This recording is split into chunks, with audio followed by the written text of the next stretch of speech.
Kung naaman tay plano na mamuhi og baboy, importante gayud ni kaayo. Ayaw mo og sugod kung wala ni sa inyo ha. Interesado ba ka na may bal-an kung unsa na? Inyong humano ni ang atong video karon kay para makahibalo mo. Kini ang inyong buhaton.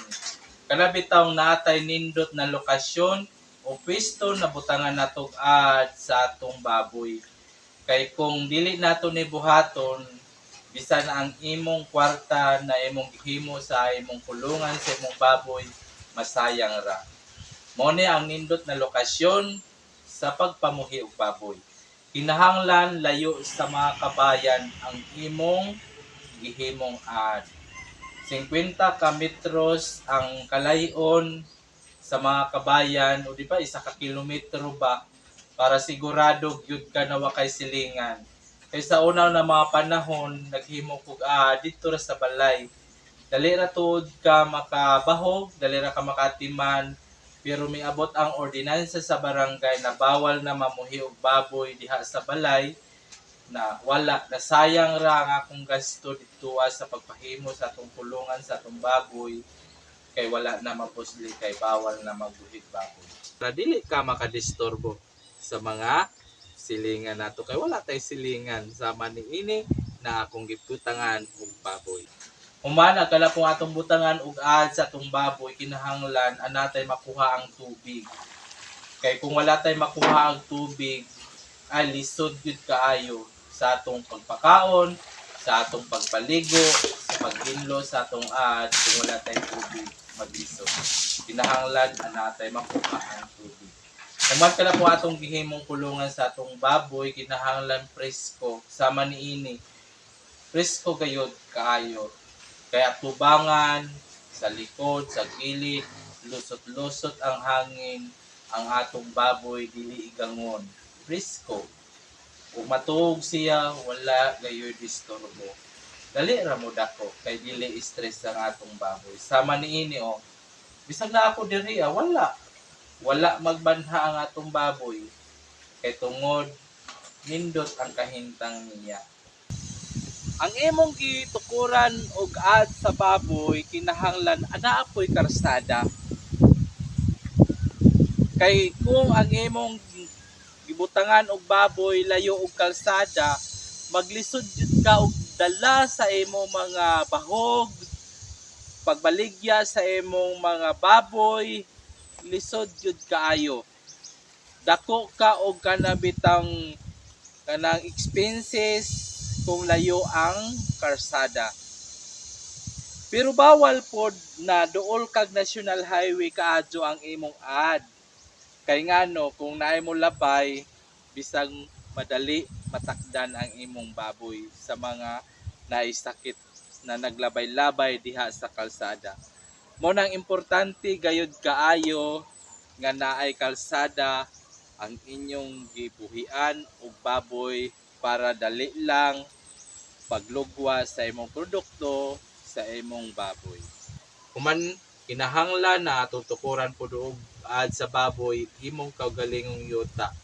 Importante gayud na inyong yuta kay kung ang imong gihimong ad dili imong yuta panahon na dili na nila pwede ka pabuhion sa ilang yuta, masayang ra ang imong gihimong kulungan dili na ka makabuhi.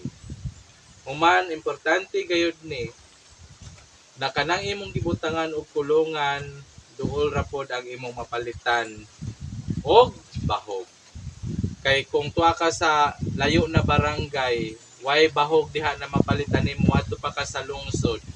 Sus, gastos sig pamasahe kay dito ra ka mo palit og bahog, dako ang gasto. Kinahanglan kung ikaw magplano og buhig baboy, napod tay mapalitan diha sa inyong barangay. Kanang malakaw ra para dili na ta magastusan og dako. Importante gyud na kayo na mga kinahanglan sa imong pagpamuhi og baboy. Munang kita kung gusto man ta mamuhi og baboy, ana siya na lokasyon na imong pagatukuran sa imong baboy. Na kay idea kung ikaw ana kay plano sa pagpamuhi og baboy. Pilia ang nindot na lokasyon. Kung wala na sila, ayaw na lang pagpadayon. Kay dili ta mo show up o dita mo asinso sa atong pagpamuhi baboy.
Og dinhira ko taman, daghang salamat sa inyong tanan.